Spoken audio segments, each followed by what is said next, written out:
देश में मुलायम सिंह जी की पार्टी की और अखिलेश सरकार की उल्टी गिनती शुरू हो चुकी है और इस रैली से ये साबित हो गया है कि अब उत्तर प्रदेश में आने वाले दिनों के अंदर जिस तरह के मंत्री व्यवहार कर रहे हैं और जिसके विपरीत और उनके खिलाफ जिस तरह से लोग इकट्ठे हो रहे हैं, बड़ी संख्या में इकट्ठे हो रहे हैं, उससे स्पष्ट हो गया है कि आने वाले दिन इनके लिए बहुत ही विपरीत वाले होने जा रहे हैं। ठीक बात है, विपरीत होने वाले हैं। आप राजनेता हैं, ये आपका आकलन हो सकता है, कम कम हम इससे सहमत या असहमत होना जरूरी नहीं समझते। स्वास्थ्य मंत्री अहमद हसन साहब और कानपुर से लोकसभा के सपा उम्मीदवार और जिनको कॉमेडियन कहा जाता है, हिंदी में उसका मतलब होता है हंसोड़, राजू श्रीवास्तव साहब, उनकी भी जुबान फिसली। कोई एक भी मुसलमान, कोई एक भी हिंदू भाई जवाए जवान बाप के छोड़ के ऊंचे पदों पर उत्तर प्रदेश में नहीं होता। पिछले दिनों माननीय मंत्री जी शिवपाल जी एक समाधि में चादर चढ़ाने गए, फूल चढ़ाने के लिए गए। जैसे समाधि के पास पहुंचे, समाधि से आवाज आ रही थी, मुझे घोड़ा चाहिए, मुझे घोड़ा चाहिए, मुझे घोड़ा चाहिए। ये बात मीडिया में आ गई। वो बाराबंकी के सिलसिले बेनीवाला में वहां पहुंच गए, समाधि के पास पहुंचे, समाधि से आवाज आई, मैंने घोड़ा बनाना था, गधा बन दिया। हृदय नारायण जी, तो हृदय नारायण जी के पास जाएं उससे पहले मैं एक टिप्पणी करूंगा। जरूर जरूर। हाँ, हमने दोनों हुकूमतें देखी, दोनों दलों की हुकूमतें देखी, आरी बारी से अदला बदल के, बसपा और सपा की। मुझे अगर सबसे ज्यादा किसी चीज से चिढ़ लगती है तो लोकतंत्र में राजतंत्र की बू जब आती है तो मेरा पूरा माथा भनभना उठता है। लोकतंत्र के प्रति सबसे बड़ा अपराध अगर कोई है तो वो फ्यूडल मेंटेलिटी है, राजतंत्र की सोच है। मैं तब भी इतनी ही बुलंदी से कहता था, आज रविदास मल्होत्रा की पार्टी की मुखालफत जिस अंदाज में कर रहा हूं तब भी करता था जब आईएएस और आईपीएस अधिकारी जूते बांधने का काम करते थे, जूते के फीते, तब भी मैं आलोचना करता था। ये कैसी सरकार है, ये कैसा लोकतंत्र है, ये इसके लिए आजादी आई है? क्या शासन करेंगे वो लोग जो जूते बांधेंगे? क्या शासन करेंगे जो जूठा गिलास हाथ में लपकने के लिए आईएएस अधिकारियों में होड़ लगी मैंने देखी पिछली सरकार में। आईएएस अधिकारियों में होड़ कि जूठा गिलास किसको मिले, ऐसे लगा कि जगन्नाथ का प्रसाद बट रहा है, जगन्नाथ का अमृत कलश बट रहा है कि जिसको जो 2 बूंद मिल जाए वो तृप्त हो जाए देवी की। और वही बात आज इनके मंत्री बोल रहे हैं कि हमारी निगाह के बिना डीएम की औकात नहीं, फला की औकात नहीं। अरे आप सबकी औकात क्या है मित्र? हमारी सबकी औकात क्या है? जनता का वोट आपके सिर पर मुकुट रखता है, मुकुट। और जनता का वोट नहीं में होता तो इंदिरा गांधी चुनाव हार जाती है इस देश में, ध्यान रखिए। ठीक बात है, इंदिरा गांधी चुनाव हार जाती है। आप दीक्षित जी बोलिए। दीक्षित जी, मैं सिर्फ एक शेर सुनाऊंगा और चाहूंगा कि जरा उसकी रौ में आप अपना उद्बोधन जरा समाहित करें। शेर मेरा यह है कि अनापरस्त है इतना कि बात से पहले वो उठ के बंद मेरी हर किताब कर देगा। मैं सच कहूंगा पर हार जाऊंगा, वो झूठ बोलेगा और लाजवाब कर देगा। क्या ये कुछ हो रहा है?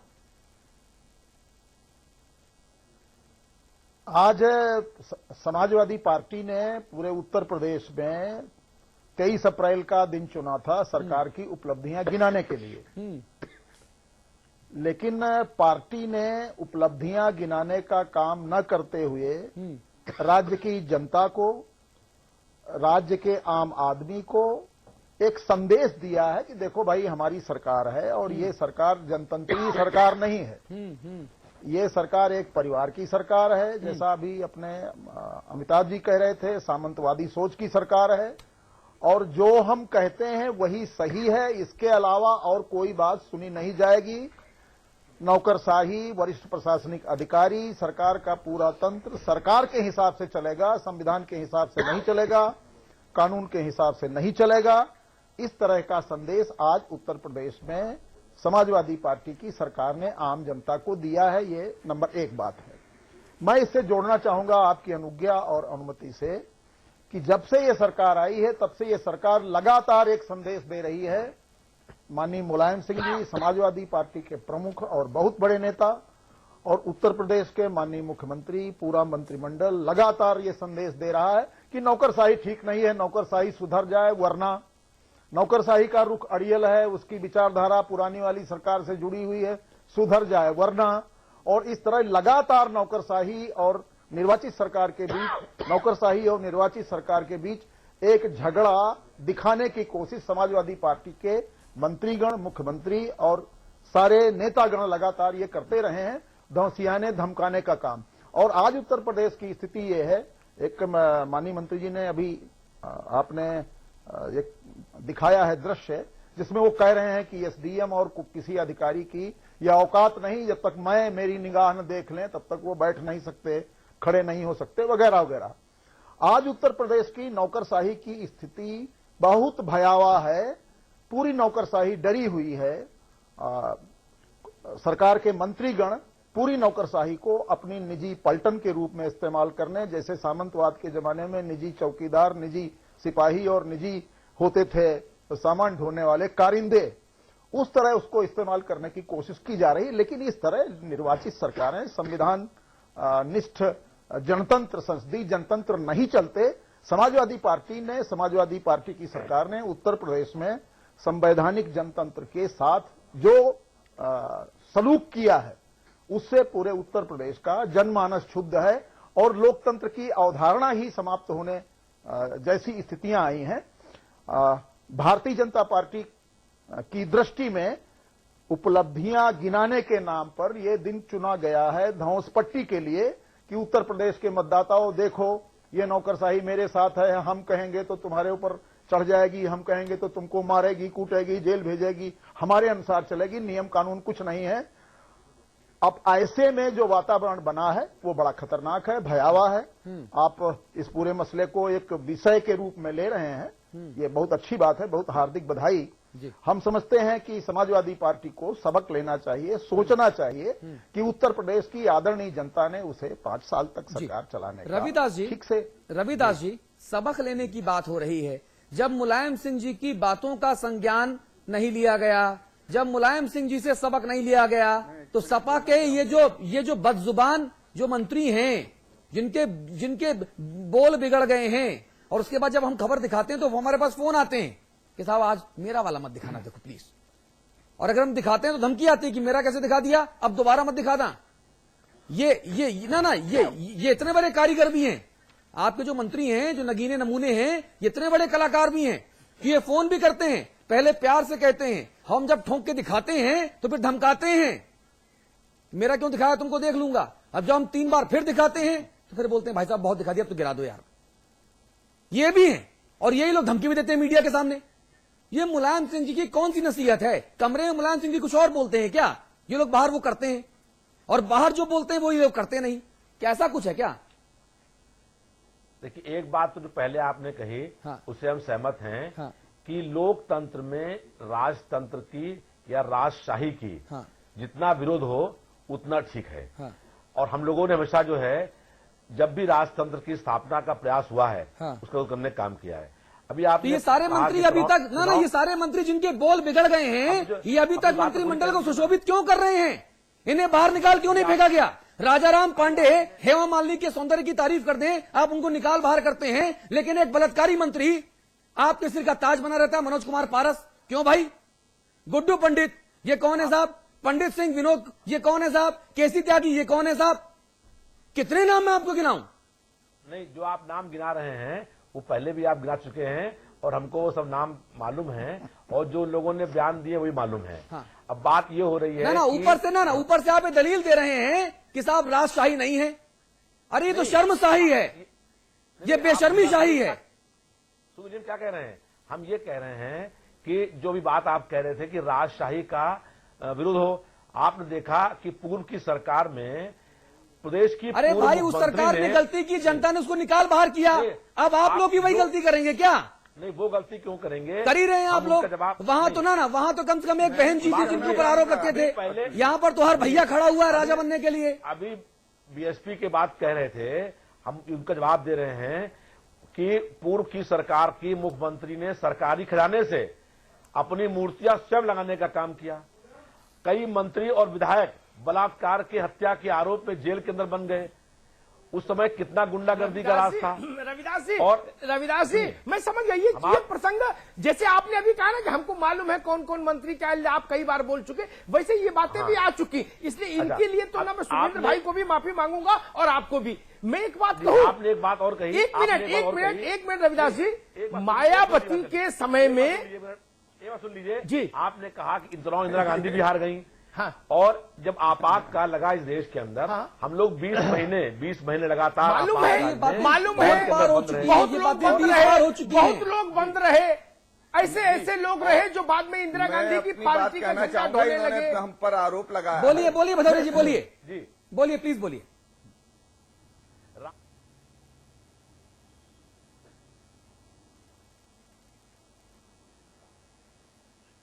ये अकेले ही जेल थे और लोग नहीं थे।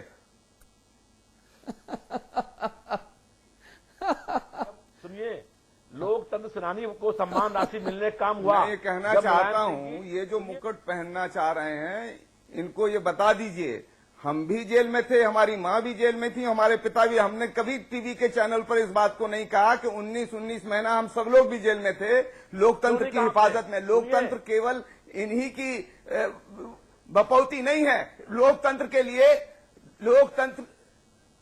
लोकतंत्र की हिफाजत करना हिंदुस्तान के हर नागरिक का कर्तव्य बनता है। ये लोकतंत्र बड़ी मुश्किल से मिला है, आजादी बड़ी मुश्किल से मिली है। बाबा साहब भीमराव अंबेडकर ने ये संविधान बनाया था और इसके लिए उनकी मूर्ति लगाई, जिसका ये यहाँ पर जिस तरह से उपहास कर रहे हैं बाबा साहब भीमराव अंबेडकर की मूर्ति बाबा साहब का नहीं कर रहे हैं, लगाने का ये निश्चित तौर पर बहस दूसरी तरफ चली गई। माफ करिएगा सुरेंद्र भाई, रविदास जी, बाबा साहब के योगदान पर आज चर्चा नहीं कर रहा हूं। नहीं, माफ करिए, बाबा साहब के योगदान और उनके व्यक्तित्व और कृतित्व का मूल्यांकन पर चर्चा आज नहीं कर रहा हूं, फिर किसी दिन करूंगा। और ना मायावती नहीं, पर दोनों को रोकूंगा भाई। नहीं, ये बहस दूसरी दिशा में जा रही है। एक बात जरूर कहूंगा, फिर अतुल बहस को अपने हिसाब से आगे ले जाएंगे। मायावती के समय में कम से कम सिंगल विंडो आतंक था। इन्होंने कहा, सुनिए ना भाई, अरे भदौरिया जी, इसलिए मूर्ति लगाई गई। सुनिए, देखिए, आज मूर्ति पर चर्चा नहीं करूंगा। बाबा साहब के बारे में नहीं, आज मूर्ति पर चर्चा ही नहीं करूंगा। इन्होंने मूर्तियों के बारे में शुरुआत की, इसलिए मेरा उत्तर नहीं, स्वीकार्य। आपका उत्तर आ गया भदौरिया जी, मूर्ति कहाँ है ना। भदौरिया जी, आपका उत्तर आ गया मित्र। अरे आज की सरकार रविदास जी, बढ़कर एक ऐसी रविदास जी, उत्तर आ गया, उत्तर आ गया। अरे हम तो आज की सरकार की मूर्तियों की दोनों के उत्तर आ गए, जो सजीव जीवित चलती दोनों के उत्तर आ गए। बदसलूकी की मूर्तियां हैं, दोनों के उत्तर आ गए। सुन लिया ना, दोनों के उत्तर आ गए। अब एक बात कहूं, ये कह रहा हूं, देखिए मैं ये समझ लिया ना भदौरिया जी, आपकी बात को अरे छोड़िए, हम जानते हैं पूरे उत्तर प्रदेश के अंदर जिस तरह से जंगल राज का इनका व्यवस्था कायम है, पूरा उत्तर प्रदेश जानता है। इसीलिए इटावा के अंदर इसीलिए दसियों हजार मुस्लिम लोगों ने खिलाफत करके इसके बावजूद कि उन्हें रोका गया, इटावा में विद्रोह हो गया है। मैं जानता हूं शाही इमाम के प्रति आपका आकर्षण आज इधर पिछले 4 दिनों से क्यों बढ़ा। सुधींद्र जी, मैं जानता हूं शाही इमाम के प्रति बसपा का 4 दिनों में आकर्षण क्यों बढ़ा, वो बहस किसी दिन लेके आऊंगा, तब उस पर चर्चा करेंगे। आज मैं एक बात कह रहा हूं, मायावती के समय में सिंगल विंडो आतंक था, यहां मल्टी विंडो आतंक है। ये सवाल है जिस पर बहस है। ठीक बात है। मायावती के समय में सिंगल विंडो आतंक था। एक सेकंड, तो कोई दूसरा मंत्री, पूरी गंभीरता से कह रहा हूं, बड़े से लेकर छोटा तक, बांदा में जो सबसे बड़े मंत्री थे वहां से लेकर और छोटे फरुखाबाद तक चले जाओ, किसी मंत्री का गिलास, अपना गिलास किसी दरोगा को पकड़ाने की भी हिम्मत नहीं थी। वो सुख केवल एक के लिए था, वो आतंक केवल एक के लिए था। वो लखनऊ में भी निकलती थी तो जैमर लगी बंद गाड़ियों में निकलती थी, लेकिन फिर भी सड़क पर पानी डाला जाता था जैसे अकबर के जमाने में डाला जाता था कि जिले इलाही निकल रहे। लेकिन ये जितना भी जो कुछ था सिंगल विंडो था ना। अब यहां तो आपने गुड्डू पंडित पैदा कर दिया बुलंदशहर में, मनोज पारस कहीं पैदा कर दिया, कोई शिव कुमार बेरिया जी मुंह चैट रहे हैं, लग रहा है महाराणा प्रताप और चंगेज खान के उससे आए हैं। वो कह रहे हैं कि किसी की औकात नहीं मेरे सामने। अरे मैं पूछूं शिव कुमार बेरिया, आपकी औकात कितनी है? आप जनता से बड़े हैं, आप किसके सामने ये बोल रहे हैं? कोई बेटा अपने बाप के सामने ये बोले कि किसी की औकात नहीं। जनता बाप है आप सबकी। जनता आपको जन्म देती है, आपको नेता बनाती है, वरना प्राइमरी स्कूल में मास्टर होते, वो भी नहीं होते, और साइकिल पर चल रहे होते या लैम्ब्रेटा स्कूटर पर चल रहे होते। ये जो वैभव